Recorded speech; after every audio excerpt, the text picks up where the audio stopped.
Hello everyone, welcome to Bansal Academy coaching classes. So this video is regarding the syllabus discussion of JKPSC PGT chemistry exam. Although syllabus discussion के regarding एक video already हमने YouTube पे डाली थी कि किस तरीके का सिलेबस है, कौन कौन से लेवल के टॉपिक्स हैं, बट इस वीडियो में पर्टिकुलरली हम डिस्कस करने वाले हैं कि बंसल अकेडमी आपका सिलेबस कैसे पूरा करवाने वाली है. स्टूडेंट्स को सिलेबस डिस्कशन में काफ़ी डाउट्स आ रहे थे एंड देवर लाइक कि किस तरीके से सिलेबस होगा, हम कैसे पूरा करेंगे, काफ़ी क्वेश्चंस हैं उनके माइंड में. सो उस कन्फ्यूज़न को दूर करने के लिए वी आर हियर. मैं इस वीडियो में आपको बताने वाली हूँ कि बंसल अकेडमी कैसे आपका सिलेबस पूरा करवाएगी, क्या हमारा प्लान रहने वाला है, किस तरीके से सिलेबस किया जाएगा. तो ये सिलेबस की पीडीएफ है. बेसिकली ये कुछ मतलब मैंने अपनी तरफ से नहीं बनाई, ऑल्दो आपके पेपर के लिए ऑफिशियल सिलेबस साइट पे आउट नहीं हुआ है. जो पिछले प्रीवियस ईयर पेपर हो चुके हैं जेके पीएससी पीजीटी केमिस्ट्री के, उस टाइम पे जो सिलेबस आउट हुआ था ये मैंने वही लिया है. ठीक है. तो first one is physical chemistry. Physical chemistry में आपके पास 5 ही टॉपिक्स है. एक थर्मो, एक chemical kinetics and photochemistry, surface chemistry, electrochemistry, quantum chemistry. ये किस लेवल के पढ़ने हैं, ग्रेजुएशन, मास्टर्स, ये सारा हमने ना ऑलरेडी डिस्कस कर लिया था पहले वाली वीडियो में, आप वो भी देख सकते हो. अब हम डिस्कस करेंगे कि हम क्या करने वाले हैं. अगर आप थर्मोडायनामिक्स का सिलेबस देखोगे ना, this is about partial molar properties. आप ना थर्मोडायनामिक्स में सबसे पहले एक टॉपिक पढ़ते हो कि सिस्टम 3 टाइप्स के होते हैं: open system, close system, isolated system.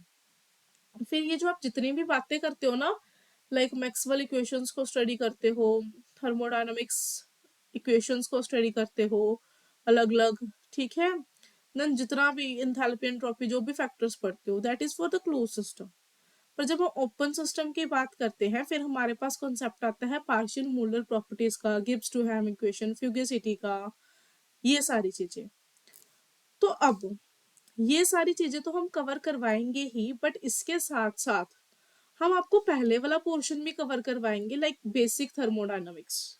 अब स्टूडेंट्स को ये होता है कि अगर वो सिलेबस में है ही नहीं तो why we are covering that, उसके लेक्चर्स क्यों प्रोवाइड किए जा रहे हैं. रीजन ये है कि सबसे पहले तो इन सब में ना, जैसे पार्शियल मोलर प्रॉपर्टीज है, हम पढ़ेंगे पार्शियल मोलर एंट्रोपी, एंथैल्पी. पर जब आपको एंट्रोपी नहीं पता, एंथैल्पी नहीं पता ये होते क्या है ना, फिर आप पार्शियल मोलर पे कैसे आ जाओगे. और ओपन सिस्टम को स्टडी करना अगर मैं बोलूं, it is little bit difficult. तो जनरली हम क्लोज सिस्टम के साथ कंपैरिजन करके ही इसको स्टडी करवाते हैं. तो ठीक है, although close system is not a part of your syllabus, पर आपको कुछ जनरल बातें, जनरल लेक्चर्स उसके भी देखने पड़ेंगे. अदरवाइज डायरेक्टली ये पार्शियल मोलर प्रॉपर्टी से करना is not a easy task. ठीक है. और अगर आप देखोगे योर प्रीवियस ईयर पेपर, तो थर्मो के क्वेश्चन से देखोगे तो सिर्फ इन टॉपिक्स में से क्वेश्चन नहीं आए हुए. There were some questions from the basic thermo also. तो वो तो करनी ही पड़ेगी. आप ये नहीं बोल सकते कि उसके लेक्चर्स मत प्रोवाइड करो, हमें लेक्चर्स यहाँ से प्रोवाइड करो. तो we will provide you all the lectures. Same chemical kinetics का कॉन्सेप्ट है. केमिकल काइनेटिक्स में आपको रिएक्शन रेट्स की थ्योरीज पढ़नी है. बेसिकली इसमें हम theory, collision theory, Arrhenius theory, Arrhenius equation वाला कॉन्सेप्ट, फिर लिंडमैन यूनिमोलिकुलर थ्योरी, ये सारा कुछ पढ़ते हैं. Absolute reaction rate, collision theory.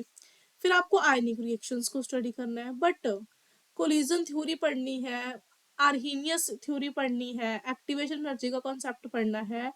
But still we will again and again use the word order, molecularity, first order, zero order. जब आपको order ही नहीं पता, आपको रेट ही नहीं पता, आपको सिंपल जीरो ऑर्डर की, फर्स्ट ऑर्डर की, सेकेंड ऑर्डर की रिएक्शंस के बारे में पता ही नहीं, तो आप हायर ऑर्डर की रिएक्शंस कैसे पढ़ लोगे. फिर फोटोकेमिकल रिएक्शंस, जब आपको मतलब ये थ्योरीज आती ही, थ्योरीज भी तभी पढ़ोगे ना जब आपको बेसिक आता है. तो अगेन इसमें भी स्टूडेंट्स को ये डाउट रहेगा कि आप हमें बेसिक लेक्चर्स क्यों प्रोवाइड कर रहे हो, but they will be provided to you. क्योंकि अगर इन्हें समझना है तो बेसिक तो क्लियर करना ही पड़ेगा. बिना बेसिक क्लियर किए आप ऐसे नहीं कर सकते कि डायरेक्टली कर दो. ठीक है. और फिर से वही बात, अगर आप प्रीवियस ईयर पेपर उठा के देखोगे ना, there was some question regarding the half life period. वो I think radioactive substance का हाफ लाइफ पीरियड आया था, जिसमें आपका फर्स्ट ऑर्डर का इक्वेशन ही लगनी थी, तो फर्स्ट ऑर्डर को सॉल्व करके वो क्वेश्चन हो रहा था। तो अगर वो क्वेश्चन दे रहे हैं, इट मीन्स ये सिलेबस लिखने से नहीं होता। ये सिलेबस वो चीजें लिख रही हैं कि ये तो आपको पढ़नी है, मतलब ये हायर लेवल के कॉन्सेप्ट पढ़ने हैं। इट डजेंट मीन कि आप बेसिक लेवल के कॉन्सेप्ट भूल जाओगे, वो भी आपको उतने ही अच्छे तरीके के साथ पढ़ने पड़ेंगे, उसको स्किप करके नहीं जा सकते। अगेन अगर आपको देखना है कि किस टाइप का क्वेश्चन आया था, तो मैंने प्रीवियस ईयर क्वेश्चन की वीडियोस भी अपलोड कर दी हैं कि किस टाइप के क्वेश्चंस आते हैं, किस टाइप के नहीं आते। तो उसमें अगर आप देखोगे फिजिकल केमिस्ट्री वाले पोर्शन में सिंपल क्वेश्चंस और ऑल्सो दो। देन है सरफेस केमिस्ट्री। सरफेस केमिस्ट्री उन्होंने सारा ही दे रखा है, लैंगमिर एडसॉर्प्शन आइसोथर्म है, बेट है, कीमोस ऑप्शन है और उसकी थर्मोडायनामिक्स है। फ्रेंडली एडसॉर्प्शन आइसोथर्म नहीं दे रखा, पर वो भी आपको पढ़ के जाना ही पड़ेगा। रीजन बिहाइंड दिस इज कि फ्रेंडली एडसॉर्प्शन आइसोथर्म के क्वेश्चन आ रखे हैं प्रीवियस ईयर पेपर में, उन्होंने नहीं दिया तो इट डजंट मीन कि आप पढ़ के नहीं जाओगे, तो सारी ही पढ़नी पड़ेगी। Then is electrochemistry. अगर आप इलेक्ट्रोकेमिस्ट्री का देखोगे ना, लिक्विड जंक्शन पोटेंशियल एक वर्ड आ रखा है, तो ठीक है ये टॉपिक तो पढ़ेंगे, पर इसके अलावा सारी बेसिक इलेक्ट्रो, ई नॉट क्या होता है, ई क्या होता है, क्या एनोड क्या कैथोड, कंडक्टिविटी क्या होती है, रेजिस्टिविटी क्या होती है, कंडक्टेंस क्या होती है, सारा कुछ पढ़ के जाएंगे। डजंट मीन कि यही टॉपिक करके जाना है, आपको सारे के सारे लेक्चर्स प्रोवाइड होंगे। क्यों ऐसा क्यों? क्योंकि इसके तो आप देखोगे डायरेक्ट क्वेश्चन, डेल्टा जी से रिलेटेड कितने क्वेश्चन आ रखे हैं, ठीक है, जो ई सेल के साथ ई नॉट सेल के साथ इसका रिलेशन होता है। देन स्पेसिफिक कंडक्टिविटी वाले क्वेश्चन भी आ रखे हैं, कंडक्टिविटी कंडक्टेंस डिल्यूशन के साथ ये कैसे इंक्रीज डिक्रीज होती है, पर सिलेबस में तो नहीं दिया। सिलेबस तो मैंने 2003 वाले पेपर का ही उठाया है, या जो बाद में हुआ था, ठीक है, 2003 8 16 जो भी पेपर्स हुए हैं, सिलेबस तो मैंने वहीं से उठाया है ना ये, बट क्वेश्चन उन पेपरों में आ रखे हैं। तो ये टॉपिक्स वो आपको ऐसे बताना चाह रहा है कि ये करने ही करने हैं, हाई लेवल में से ये टॉपिक्स करने हैं, पर इससे लो लेवल का, इससे बेसिक कॉन्सेप्ट तो आपको सारा ही करना पड़ेगा। सो आई थिंक अब स्टूडेंट्स को क्लियर हो गया होगा कि क्यों फिजिकल केमिस्ट्री में उनको सारे लेक्चर्स प्रोवाइड किए जा रहे हैं, ना कि सिर्फ ये वाले, ठीक है। रीजन, अगर आपको ये सीखना है तो आपको बेसिक आना जरूरी है, first point. Second point, basic में से भी पेपरों में क्वेश्चन आ चुके हैं, आप ही के पेपर में क्वेश्चन आ चुके हैं, तो वो भी करना जरूरी है। और the last topic of physical chemistry is like quantum chemistry. Quantum chemistry की बात करें तो क्वांटम केमिस्ट्री में से सारा ही सिलेबस दे रखा है, eigen function, eigen value, angular momentum, poly exclusion principle, operator concept, सारा ही है। बेसिक लेवल का भी आ रखा है, हायर लेवल का भी आ रखा है, पर्टर्बेशन मेथड है, श्रोडिंगर वेव इक्वेशन है, एप्लीकेशन ऑफ वेरिएशन मेथड है, तो ये सारी की सारी ही करनी पड़ेगी, ठीक है। Then coming to inorganic chemistry. Inorganic chemistry में हमें valence bond theory, molecular orbital theory, VSEPR theory, ये सारा करना है। पर इनऑर्गेनिक केमिस्ट्री में भी ना, लाइक ये उसके बाद सिर्फ 3 इलेक्ट्रॉन बॉन्ड हाइड्रोजन बॉन्डिंग है, बेसिकली केमिकल बॉन्डिंग का पार्ट है, ठीक है। ये टॉपिक तो पढ़ेंगे पढ़ेंगे, पर केमिकल बॉन्डिंग में हाइब्रिडाइजेशन, जैसे हाइब्रिडाइजेशन का कॉन्सेप्ट हर जगह पे यूज होगा, कल को आपको जीओसी पढ़नी है तो वहां पे यूज होगा, ऑर्गेनिक पढ़नी है, इनऑर्गेनिक पढ़नी है तो यूज होगा, केमिकल कोऑर्डिनेशन कंपाउंड पढ़ने तो यूज होगा। जब हर जगह पे मतलब हाइड्रोजन बॉन्डिंग का कॉन्सेप्ट यूज हो ही रहा है, फिर हम ये क्यों ना करके जाएं, है ना, तो वो भी करना पड़ेगा।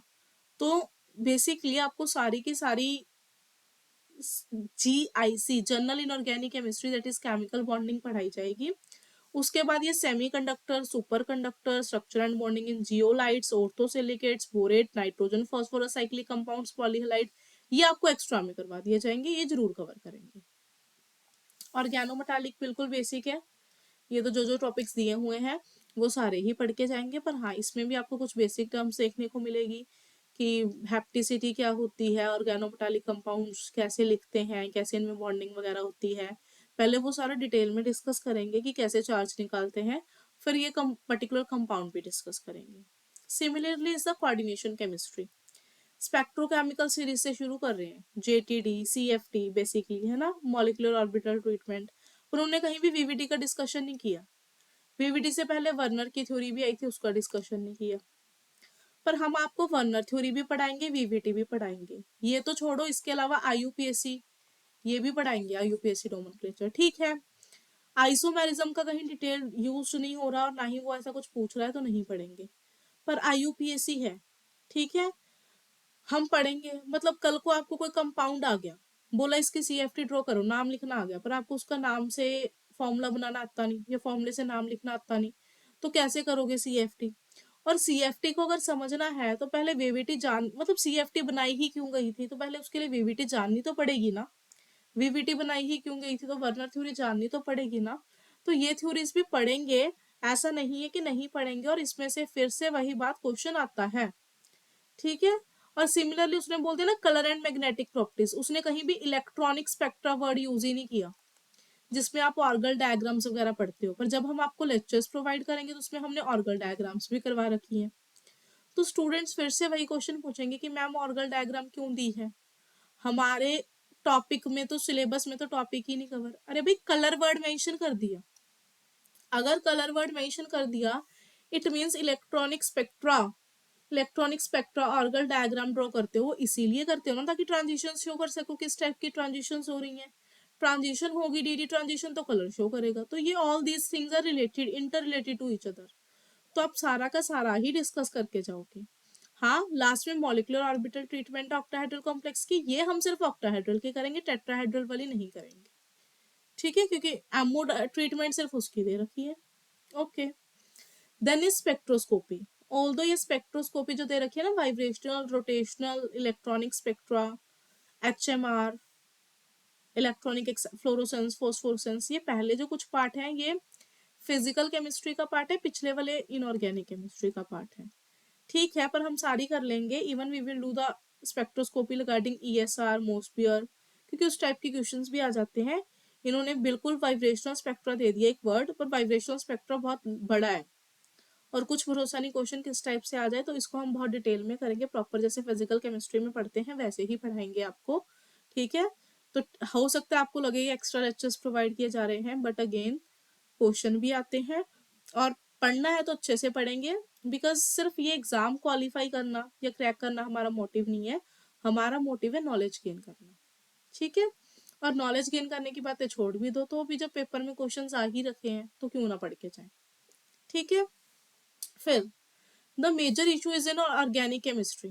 अगर आप ऑर्गेनिक केमिस्ट्री की बात करोगे तो ये कुछ ऐसे है, सबसे पहले रिएक्टिव इंटरमीडिएट दे रखे हैं, फिर aromaticity, electrophilic substitution, then stereochemistry, then aromatic substitution reaction to carbon hetero multiple bond elimination reaction, and then reaction mechanism of molecular rearrangement, कुछ इस टाइप से दे रखा है। अब कोई भी टीचर ऑर्गेनिक केमिस्ट्री को कभी भी आपका जो भी सिलेबस दिया हो उस पैटर्न में नहीं पढ़ाता। पढ़ाने को ऐसा नहीं है कि हम पढ़ा नहीं सकते या हमें आता नहीं उस तरीके से, नो इशू। अगर हम आपको ऐसे टॉपिक वाइज सिलेबस करवाने लगे ना, रिएक्टिव इंटरमीडिएट पहले करवा दिया, फिर एरोमेटिसिटी, फिर इलेक्ट्रोफिलिक सब्स्टिट्यूशन जैसे दे रखा है, फिर हम आपको स्टीरियो केमिस्ट्री करवा रहे हैं, तो यू विल कंफ्यूज्ड। और 4 लेक्चर्स के बाद आप ही बोलोगे, मतलब ठीक है एक टॉपिक कवर कर लिया, फिर दूसरा करवा रहे हैं, फिर तीसरा, देन आफ्टर सम डेज आप ही बोलोगे मैम हमें तो ऑर्गेनिक समझ में नहीं आ रही, ऑर्गेनिक तो औखी है, क्या ये छोड़ जाएं? तो ऑर्गेनिक पढ़ने का ये सही तरीका है ही नहीं। ऑर्गेनिक हमेशा एक पैटर्न में पढ़ाई जाती है। ऑर्गेनिक में सबसे पहले हम रिएक्शन इंटरमीडिएट स्टडी करेंगे, जिसको हम स्टडी करेंगे जीओसी के अंडर, जनरल ऑर्गेनिक केमिस्ट्री, जिसमें हम इलेक्ट्रॉनिक अफेक्ट स्टडी करेंगे, हाइब्रिडाइजेशन का कॉन्सेप्ट डिस्कस करेंगे, फिर इंटरमीडिएट पढ़ेंगे। और अगर मैं इंटरमीडिएट की भी बात करूँ ना, आपको कार्बोकेटायन है, कार्बन आयन है, फ्री रेडिकल है, एनायन है, अराइन है। अगर आप देखोगे कहीं भी कार्बिन वर्ड यूज नहीं हुआ, नाइट्रिन नहीं हुआ। और जो हम आपको लेक्चर्स प्रोवाइड करेंगे उसमें कार्बिन भी करवाएंगे, नाइट्रिन भी करवाएंगे। फिर आपका यही क्वेश्चन होगा मैम है तो है नहीं सिलेबस में, ऐसे ही क्यों करवाई जा रहे हो?